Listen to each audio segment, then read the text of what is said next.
नमस्कार दोस्तों, मेरा नाम है विशाल और आप सबका स्वागत है स्टॉक बॉक्स के बिजनेस स्टैंडर्ड एनालिसिस वीडियो में। यहाँ पर हम एनालाइज करते हैं बिजनेस न्यूज़पेपर्स के सबसे बढ़िया आर्टिकल्स को। तो ये वीडियो देखने के बाद आपको किसी बिजनेस न्यूज़पेपर को पढ़ने की जरूरत नहीं पड़ेगी। और अगर आप पढ़ना चाहते हैं तो आप सीख पाएंगे कि किस तरीके से एनालाइज करना होता है एक बिजनेस न्यूज़पेपर को पढ़ते वक्त। तो चैनल को अभी सब्सक्राइब कर लीजिए और वीडियो को लाइक कर दीजिए अगर आप ऐसे ही वीडियोस अपने यूट्यूब फीड में चाहते हैं। तो शुरुआत करते हैं आज के सबसे पहले आर्टिकल से। मैं बता दूं आज 9 आर्टिकल्स है तो हम थोड़ा सा स्पीड को बढ़ा करके चलेंगे, एक अच्छा मोमेंटम मेंटेन करेंगे। सबसे पहला आर्टिकल है climate promises hang fire as big economies don't want to warm up to COP29। Last time भी देखिए यही हुआ था कि जब डोनाल्ड ट्रम्प प्रेसिडेंट बने थे ना यूएस में, तो उन्होंने एक्शंस लिए कुछ, जितने भी क्लाइमेट मैं बोलूंगा एक्टिविस्ट ऑर्गेनाइजेशंस उनके अगेंस्ट, कि भाई यार यूएस यहाँ पे पार्टिसिपेट नहीं करेगा, यूएस इनको फंड नहीं करेगा। अब यहाँ पे COP29 होना है जिसके बारे में हम कई दिनों से पढ़ रहे हैं, बाकू में होना है इस बार। एंड क्लाइमेट चेंज के सोल्यूशन यहाँ डिस्कस किए जाएंगे, लेकिन इस एनुअल इवेंट का आउटकम बड़ा अनसर्टेन है। क्यों? क्योंकि जितनी भी बड़ी अर्थव्यवस्था है जैसे कि यूएस, EU, जो एक्चुअली पैसा डालेंगी, जो चीजें वो प्लान कर रहे हैं उसमें, वो इस बार आप देखिए कि वो साइडलाइंस में रहने वाली है। एंड 2024 जो है वो इट इज ऑन ट्रैक, वो सबसे हॉटेस्ट ईयर बनने वाला है ऑन रिकॉर्ड। एंड जो इंडिया के भी मिनिस्टर है for environment, forest and climate change, देखिए तो वो भी स्किप कर रहे हैं 11 से 22 तक का जो इवेंट है उसमें। तो इंडिया का कोई ऑफिशियल पवेलियन नहीं है वेन्यू में इस बार, सोर्सेस का ही कहना है। एंड मिनिस्टर ने रिस्पॉन्ड भी नहीं किया है इस पर। तो डर ये लग रहा है लोगों को कि ये जो COP है ना, ये अब वॉश आउट हो सकता है, क्योंकि जो बड़ी बड़ी इकोनॉमीज है किसी भी ग्रुप में, अगर US, India, China, UK, France ऐसी कंट्रीज नहीं है ना, तो उस ग्रुप का फिर कोई रेलेवेंस रह नहीं जाता। आप समझ रहे हैं? क्योंकि दुनिया में अगर आप देखेंगे क्लाइमेट चेंज की बात करेंगे तो सबसे ज्यादा क्लाइमेट चेंज अफेक्ट भी इन्हीं कंट्रीज की वजह से हो रहा है। रीजन भी यही है सबसे बड़े, और इसके सोल्यूशन में भी सबसे ज्यादा पैसा इन्हीं को लगाना है। तो देखिए अगर इनका पार्टिसिपेशन नहीं है तो फिर ये बेकार है। तो Pacific island nation Papua New Guinea has pulled out of COP29 citing frustration over empty promises and inaction। एक छोटे आइलैंड नेशन ने तो देखिए यहाँ से पुल आउट भी कर लिया ऑलरेडी इस ऑर्गेनाइजेशन से। तो हमें देखना होगा यहाँ पे कि किस इस बार कौन सी कंट्रीज है जो पार्टिसिपेट करती है यहाँ पे। एंड डोनाल्ड ट्रम्प के आने के बाद फिर से किस टाइप का यहाँ पे मैं कहूंगा यूएस गवर्नमेंट का रवैया रहता है, क्योंकि बहुत ज्यादा इंपॉर्टेंट रहने वाला है यूएस गवर्नमेंट का। सबसे ज्यादा अगर आप देखेंगे तो CO2 एमिशंस किसके हैं, किस कंट्री के हैं? यूएस के ही है। एंड सबसे ज्यादा पैसा जो इन्वेस्ट करने की बात कर रहा है क्लाइमेट चेंज के लिए, वो भी यूएस ही है। अब आता हूं मैं अगले आर्टिकल पे। India becomes biggest fuel supplier to EU countries. ये कैसी न्यूज है? इंडिया फ्यूल सप्लाई करता है दूसरे देश को? इंडिया तो फ्यूल इंपोर्ट करता है, हम तो पेट्रोल हमारे पास है ही नहीं, राइट? Diesel, crude oil. तो देखिए ऐसा है कि इंडिया जो है अभी एक्सपोर्ट कर रहा है फ्यूल, जैसे कि क्या, जैसे कि डीजल यूरोपियन यूनियन को। एंड 58% का जंप आया है पहले 3 क्वार्टर में 2024 के। एंड ज्यादातर हो ये रहा है कि यूरोपियन यूनियन अब देखिए रशिया से फ्यूल तो खरीद नहीं सकता, क्योंकि ऐसा होता है कई बार कि आप किसी से नाराज हो जाते हैं, लड़ाई कर लेते हैं, लेकिन आप उन पर इतने डिपेंडेंट है कि तो उससे जो काम है आपका वैसे ही चल रहा होता है नॉर्मल, बस आपने इनसे बात करना छोड़ दिया फॉर्मली, बस आप ऐसे सोचिए। तो यहाँ पे प्रॉब्लम क्या हो रही है यूरोप को कि देखो पेट्रोल डीजल तो चाहिए ना, एनर्जी तो चाहिए, और एनर्जी कहाँ से आएगा? रशिया से चाहिए उन्हें। तो इंडिया आता है सबसे पहले, ऑयल इंडिया ऑयल को खरीदता है, उसे प्रोसेस करता है और अच्छे प्रॉफिट पर यूरोप को बेचता है। ये इंडिया कर पा रहा है पूरी दुनिया में, मुझे नहीं लगता है भी कोई देश होगा जो ये कर सकता है, जो रशिया से भी रिलेशंस मेंटेन कर रहा है, यूरोप से भी कर रहा है, यूएस से भी कर रहा है। एंड अब चाइना से भी हाल फिलहाल में आप देखेंगे रिलेशंस पहले से थोड़े बेटर हुए हैं। तो यूरोपियन यूनियन और G7 कंट्रीज है दिसंबर 2022 में वो एक प्राइस कैप लेकर उन्होंने ना एम्बार्गो लेकर आए वो import of Russian crude oil पे, कि आप इंपोर्ट नहीं कर सकते हो रशियन क्रूड ऑयल, एंड अगर कर रहे हो तो इस पे प्राइस कैप है। ठीक है? तो यहाँ पे क्या हुआ, ये चाहते थे कि रशिया जो पैसे ऑयल बेचकर कमा रहा है वो ना कमाए, जिससे वो यूक्रेन वॉर पे फंड कर रहा है पूरा। अब क्या हुआ कि लैक ऑफ पॉलिसी है रिफाइंड ऑयल की, ठीक है, फ्रॉम रशियन क्रूड। इसका मतलब कंट्रीज जो सैंक्शन नहीं इम्पोज करी थी वो तो large volume of crude oil import कर सकती थी। देखिए प्रॉब्लम भी है, पूरी दुनिया में मान लीजिए 100% सप्लाई है, उसका अगर आप 10% ऐसे ही कट कर देंगे जो रशिया करता है, बहुत दिक्कत होगी, राइट? अब मैं ये नहीं बोल रहा हूँ रशिया 10% करता है, बट जितना भी परसेंटेज करता है, अचानक से सप्लाई अगर आप कट कर दें ग्लोबली, तो ऑयल प्राइसेस बड़े वोलेटाइल हो जाते हैं, और आज यही रीजन है कि ऑयल प्राइसेस भी बड़े वोलेटाइल रहते हैं हमेशा। तो इंडिया दूसरा सबसे बड़ा बार है रशियन क्रूड ऑयल का सिंस इन्वेशन, एंड जो परचेज है वो बढ़ रहा है करीब करीब is less than 1% of total oil imported in the pre Ukraine war period to almost 40%। तो 1% हम रशियन ऑयल लेते थे, अब 40% ले रहे हैं, तो हम कर क्या रहे हैं? हम उसे इंपोर्ट कर रहे हैं, उसे रिफाइन कर रहे हैं और एक्सपोर्ट कर रहे हैं टू यूरोपियन कंट्रीज। तो इंडिया सबसे बड़ा एक्सपोर्टर बन चुका है ऑयल प्रोडक्ट्स का टू यूरोप। एंड पहले थ्री क्वार्टर में अगर आप डेटा देखें 2024 का जो एक्सपोर्ट्स है जामनगर, वारीना, गुजरात से और मैंगलोर रिफाइनरी से, ये अच्छा खासा बढ़ रहे हैं और रशियन क्रूड पे पूरे रिलायंट है। करीब करीब 58% का ग्रोथ है यहाँ पे। सो इंडिया यहाँ पे पूरा फायदा उठा पा रहा है इस चीज का, जस्ट बिकॉज ऑफ मैं बोलूंगा डिप्लोमेसी ये है। एंड एक तो यूरोप की खुद की जो मैं बोलूंगा जो फैसेट नहीं है इंडिया के पास, इन्होंने सैंक्शन लगा तो दिए रशिया को पे, लेकिन ये नहीं सोचा खुद से कि ये खुद कैसे काम करेंगे विदाउट एनर्जी या एनर्जी शॉर्टेज के साथ। आता हूं मैं अगले आर्टिकल पे। ये महंगाई वर्गा है, महंगाई दर सच में बड़ा परेशान कर रही है हमें भी और आरबीआई को भी। अक्टूबर का जो रिटेल इन्फ्लेशन है ना, महंगाई दर है, वो बढ़ चुका है टू 14 मंथ हाई, पिछले 14 महीने के हाई पर है 5.9%। अब ये प्रॉब्लमेटिक लगता है हमें। अगर आप रिटेल इन्फ्लेशन बेस देखें कंज्यूमर प्राइस इंडेक्स पे, तो ये 14 महीने के हाई पर आ चुका है। एंड यहां पर ये देखिए आप 5.9% का हाई है। क्यों हुआ है? क्योंकि वेजिटेबल्स, सब्जी और तेल, यहाँ कच्चा तेल की बात नहीं कर रहा हूँ, खाना बनाने वाले तेल की बात कर रहा हूँ, ये काफी ऊपर जा चुका है। मुझे लगता है एडिबल ऑयल के बारे में तो क्यों प्राइस ऊपर गया है सबको पता होना चाहिए, जो आप पुराने वीडियोस देखते आ रहे हैं हमारे न्यूज़पेपर के। एडिबल ऑयल पे क्या है कि हम लोग बाहर से इंपोर्ट करते हैं 58% ऑफ एडिबल ऑयल जो हमारा कंजप्शन है ना, हम विदेश से लेकर आते हैं इंडिया में। इस पे सरकार ने 5% से टैक्स बढ़ा के करीब करीब 27% कर दिया इम्पोर्ट ड्यूटी। ठीक है, तो 5 गुना टैक्स कर दिया तो ऑफकोर्स इंपोर्ट करना बड़ा महंगा हो गया। अब ये क्यों किया है? ताकि हम अपने डोमेस्टिक जो है प्रोड्यूसर्स उनको प्रोटेक्ट कर पाए। वो रहा था कि डोमेस्टिक वाला जो है वो वेस्ट हो रहा था, पड़ा हुआ है। जितने भी बायर्स है ना जो बाय करते हैं ऑयल, वो विदेश से ही खरीद रहे थे, इंडिया के डोमेस्टिक प्रोड्यूसर से खरीद ही नहीं रहे थे, जबकि वो ऐसे ही पड़ा हुआ था। तो इन्होंने क्या किया, उसको महंगा कर दिया, ताकि टैक्स ज्यादा कर दिया यहाँ पे, ताकि ये सस्ता। जो कंज्यूमर प्राइस इन्फ्लेशन जो डेटा है, सीपीआई का डेटा है।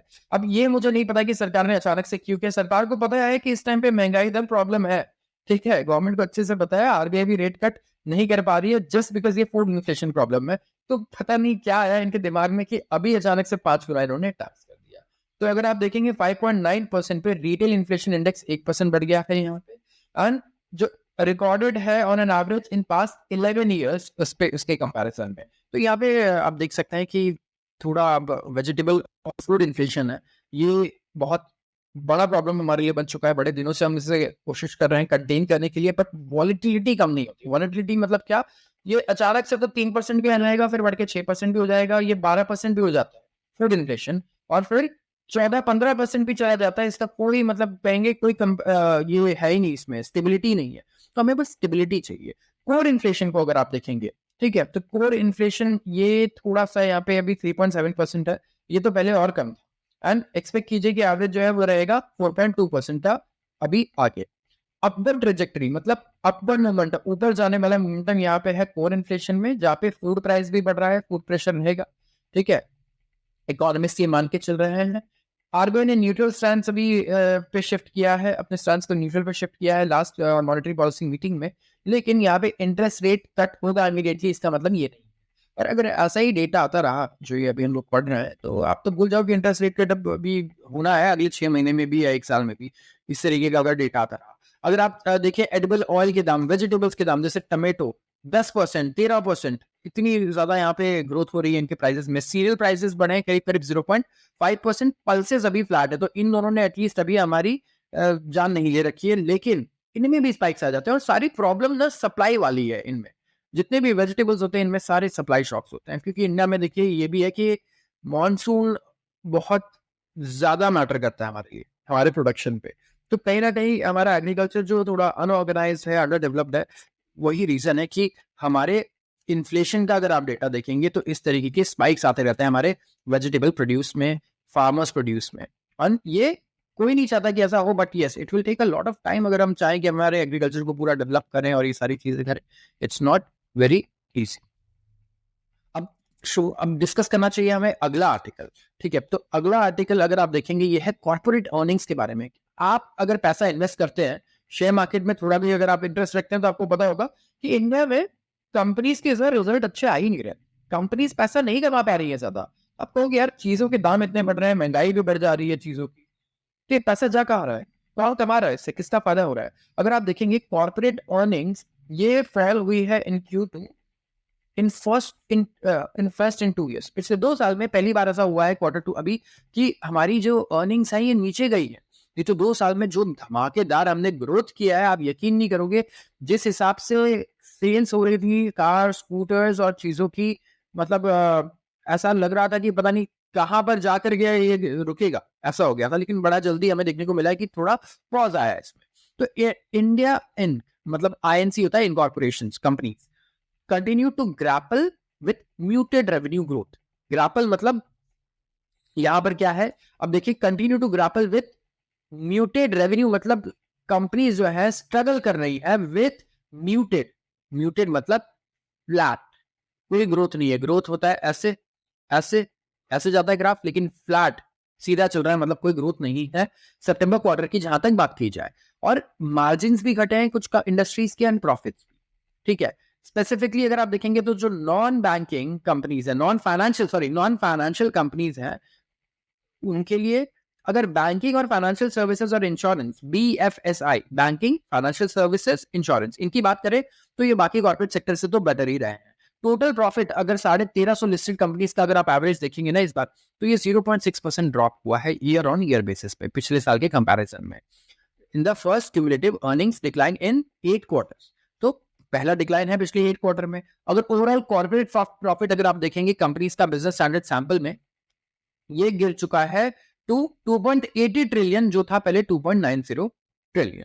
एंड यहाँ पे अगर नेट सेल्स की बात करें तो उसमें ग्रोथ आई है, सेल्स बढ़ा है, लेकिन प्रॉफिट ओवरऑल इंडस्ट्री का थोड़ा कम हुआ है. बहुत सारे रीजन हो सकते हैं. एक तो जैसे रॉ मटेरियल का कॉस्ट बढ़ जाना, रॉ मटेरियल का कॉस्ट अगर बढ़े जा रहा है 1 साल लगातार, तो कब तक ऐसा होगा कि कंपनीज लोगों पर इसे नहीं लेकर आएंगे, लोगों को ट्रांसफर नहीं करेंगे. तो ये देखने को मिला है कि नेट सेल्स जो है यहाँ पे बड़ा है, 6.5% की ग्रोथ है, $30 ट्रिलियन के रुपीस के हमने सेल्स किए हैं 28.2 ट्रिलियन से.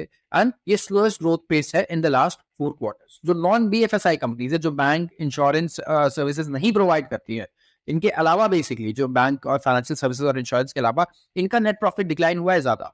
सेकंड कंसेक्यूटिव क्वार्टर अगर देखिए ईयर ऑन ईयर बेसिस पे नेट सेल्स तो बढ़ रहा है, लेकिन लो सिंगल डिजिट रेट पर है, बट प्रॉफिट यहाँ पे नेट अर्निंग्स हमें थोड़ी कम होती हुई नजर आ रही है, स्पेसिफिकली नॉन BFSI कंपनीज के लिए.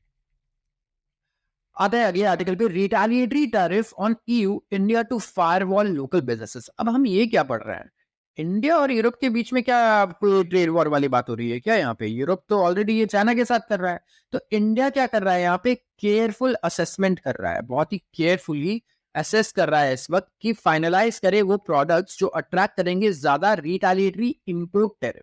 रिटेलिएशन मतलब क्या? जब आपको कोई कुछ करता है और आप जवाब देते हैं, वो होता है रिटेलिएशन.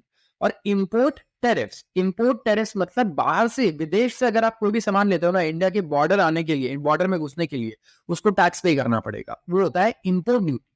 ठीक है, वैसे ही एक्सपोर्ट ड्यूटी भी लगती है कुछ चीजों पे, जो अगर आप इंडिया से बाहर किसी सामान को भेजो ना जो इंडिया नहीं चाहता है, उस पर एक्सपोर्ट ड्यूटी लगाएगा. बहुत कम चीजों पे लगती है एक्सपोर्ट ड्यूटी, इंपोर्ट ड्यूटी तो इंडिया में ज्यादातर चीजों.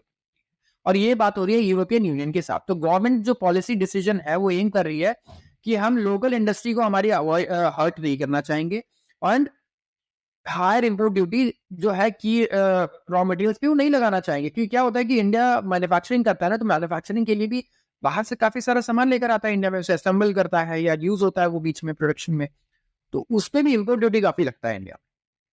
अगर आप देखेंगे उस पर इंपोर्ट ड्यूटी अगर हम बढ़ाते रहेंगे तो हमारा भी इन्फ्लेशन फिर और बढ़ेगा, महंगाई दर और बढ़ेगी. राइट, ऐसा थोड़ी है कि इंपोर्ट ड्यूटी बढ़ा देना कोई सोल्यूशन है. तो गवर्नमेंट भी ये बात समझती है और उनका कहना है कि दे विल इंश्योर कि जो लोकल इंडस्ट्री है उसे कोई चोट ना पहुंचे. हम जो क्रिटिकल आइटम्स है उसे ज्यादा एक्सपेंसिव बना देंगे, तो हमें पता है कि इससे काफी फर्क पड़ेगा हमारी लोकल इंडस्ट्रीज को भी. तो जो डेवलपमेंट आया है ये तब आया है जब इन्फॉर्म किया गया है वर्ल्ड ट्रेड ऑर्गेनाइजेशन को इन सितंबर में कि इन्होंने एक रिटेलिएटरी मेजर्स रखे हैं against use steel tariff, EU ने स्टील टैरिफ लगाया, जो बाहर से अगर कोई यूरोप में स्टील इंपोर्ट करके लाता है तो उस पर टैरिफ लगेगा।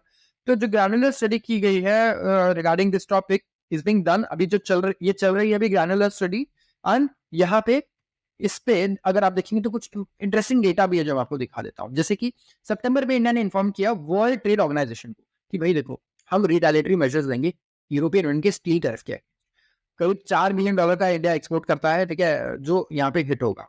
एंड FY24 में अगर देखें तो इंडिया ने इंपोर्ट किया है $61.48 बिलियन की गुड्स ईयू से। तो भाई तुम हमें क्यों परेशान कर रहे हो? तुम देखो हम इंडिया से तुम्हारे से कितना इंपोर्ट करते हैं। टॉप इंपोर्ट्स आप देखिए न्यूक्लियर रिएक्टर्स है, मशीनरी है, मेडिकल इंस्ट्रूमेंट्स है, एयरक्राफ्ट्स है। और जो टैरिफ है ये इन इफेक्ट है सिंस 2018 एंड ये एक्सटेंड हुआ है टिल जून 2026। तो यहाँ पे ये बेसिकली रिटेलिएशन चल रहा है, लड़ाई चल रही है एक तरीके से देखिए टैरिफ की, कि तुम हमारे पे टैरिफ लगा रहे हो, तुम्हें चाइना पे लगाना चाहिए, इस पे लगाना चाहिए, तो हमारे पे तुम लगा रहे हो, हम भी तुम पे लगाएंगे टैरिफ। ये प्रॉब्लम। तो इंडियन स्टील इंडस्ट्री, अब देखिए स्पेसिफिकली मैं डेली कवर करता हूँ, इसी आजकल बड़ा परेशान है।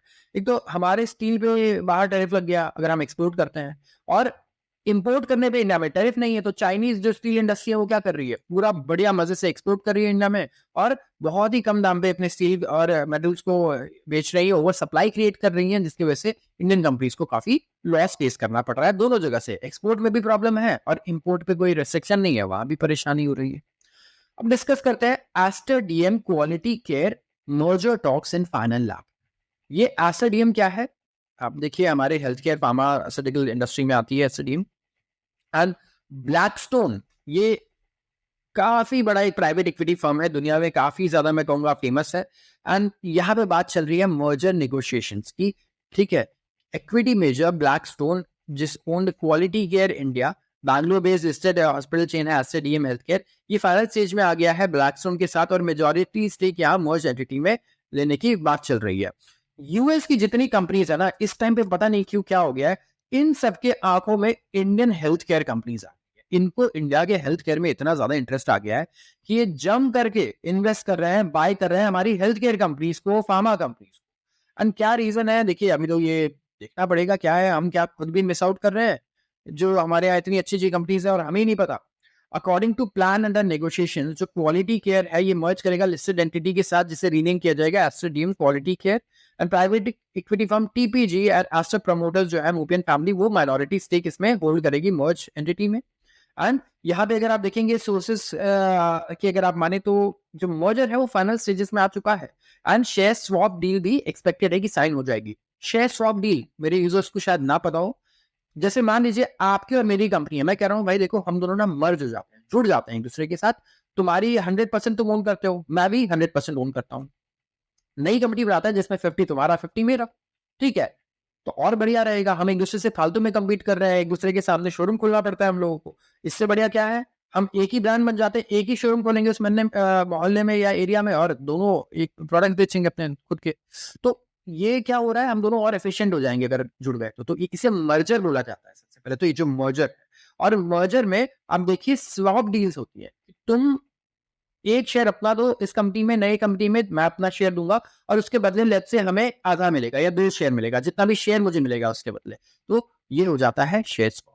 तो एसडीएम शेयर्स जो है करीब 437 रुपए पर क्लोज हुए हैं फ्राइडे को, जहां इनका मार्केट वैल्यूएशन है 21,826 करोड़। तो मर्ज हो जाएंगे तो इनके पास करीब करीब 9,900 हॉस्पिटल बेड्स होंगे, अपोलो हॉस्पिटल के ही पीछे रहेंगे, और मणिपाल हेल्थ एंटरप्राइजेस के एसडीएम प्रमोटर आजाद मूपिन का एक्सपेक्टेशन भी है कि एग्जीक्यूटिव चेयरमैन बनेंगे मर्ज एंटिटी के।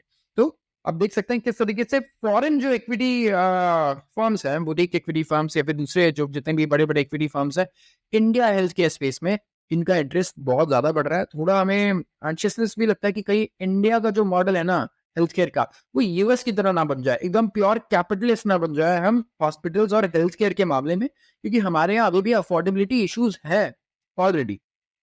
तो ये थोड़ा हमें ध्यान रखना होगा कि किस तरीके से हमारे कल्चर को ये अफेक्ट करता है जो इंडिया में हमने हेल्थ केयर का डेवलप किया है आज तक। Indian born founders lead the charge in US unicorns. अब देखिए इंडिया में अगर आप देखें तो स्टार्टअप कल्चर ऑफ कोर्स अभी काफी चल रहा है, लेकिन अगर आप ग्लोबली में बात करूं इंडियन लोग कैसा कर रहे हैं, तो अभी तो कंसर्न्स काफी बढ़ गए हैं डोनाल्ड ट्रंप के आने की वजह से लोगों के अंदर कि क्या नए रूल्स आएंगे, डोनाल्ड ट्रंप क्या रूल्स लेकर आते हैं। एक रिसेंट स्टडी से पता चला है कि नियरली आधे फाउंडर्स यूएस स्टार्टअप यूनिकॉर्न्स क्या है, वो कंट्री से बाहर पैदा हुए हैं, यूएस में पैदा ही नहीं हुए हैं। और जहां इंडिया नंबर 1 पे है, तो इंडियन सिर्फ जॉब के लिए नहीं जा रहे हैं बाहर, इंडियंस एक्चुअली बाहर जाकर बिजनेसेस शुरू कर रहे हैं, which is a very big change in the pattern. India से कोई अगर बाहर जाता था, वो हमेशा जॉब के बारे में सोचता था, वो जॉब के लिए जाता था। लेकिन अब क्या है, we are going there for businesses. Indian born founders, जो इंडिया में पैदा हुए लोग हैं, जो फाउंडर्स हैं, वो करीब 1/5 है सारे non US born unicorn founders का। और यूनिकॉर्न क्या होता है? यूनिकॉर्न वो स्टार्टअप्स होते हैं, छोटे स्टार्टअप्स की, जिनका एटलीस्ट $1 बिलियन का वैल्यूएशन होता है। ठीक है, $1 बिलियन उससे ऊपर जो वैल्यूएशन वाले स्टार्टअप्स है, वो होते हैं यूनिकॉर्न। एंड यहाँ पे अगर आप देखेंगे तो जो नियरली अ फिफ्थ, मतलब 20% जितने भी non US born unicorn founders हैं, उनमें 20% इंडियंस हैं, जो किसी भी दूसरे नेशन से बहुत ज्यादा है।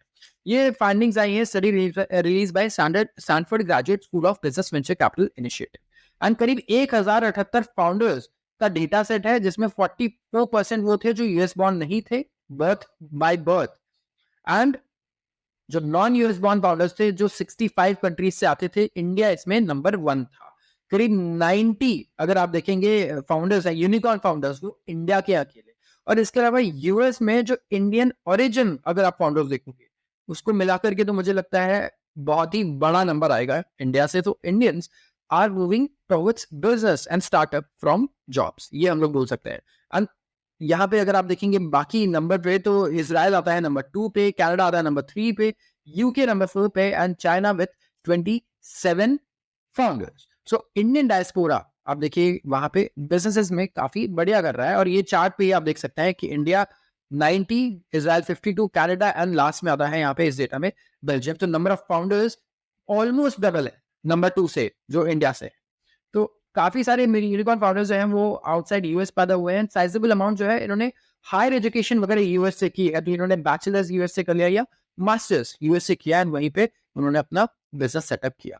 एंड इंडियन स्टार्टअप्स, अगर आप रिसेंट फाइंडिंग्स देखेंगे, तो अगर कोई इंडियन स्टार्टअप है, तो 6.5 गुना ज्यादा प्रोबेबिलिटी है as compare to other startups कि वो यूनिकॉर्न स्टेटस पे जाएगा, मतलब $1 बिलियन स्टार्टअप बनेगा, अगर वो रिलोकेट करता है इंडिया से यूएस। एंड इसीलिए ये सारा अगर आप देखेंगे डेटा, तो जो नए जो भी इमिग्रेशन रूल्स आने हैं यूएस में, they have to be very careful, क्योंकि इतने स्टार्टअप्स और इतने सारे लोग दुनिया भर से आकर जो यूएस में बिजनेस कर रहे हैं, मुझे नहीं लगता यूएस गवर्नमेंट ऐसा कोई भी रूल आएगी जिससे उनको कोई परेशानी हो। मुझे लगता है उनके लिए और ज्यादा ईजी होंगी चीजें, और ज्यादा बेटर। आते हैं अगले आर्टिकल पे। US asked TSMC to halt China shipments. United States ने कहा है टीएसएमसी को, टीएसएमसी है क्या? अब ताइवान सेमीकंडक्टर मैन्युफैक्चरिंग कंपनी, ठीक है, इसका फुल फॉर्म है, ताइवान से समझ जाइए, ताइवान में है और सेमीकंडक्टर बनाती है, जो इस टाइम पे तो मैं बोलूंगा one of the most important things है आज।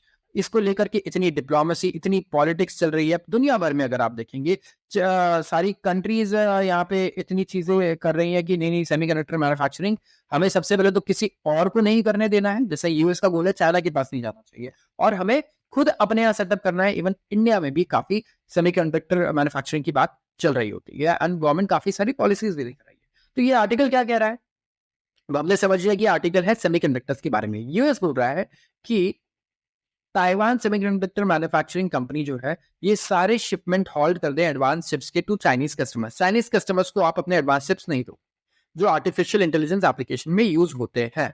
डिपार्टमेंट ऑफ कॉमर्स ने लेटर भेजा है टीएसएमसी को, जहां एक्सपोर्ट रेस्ट्रिक्शंस लगाने की बात कही गई है।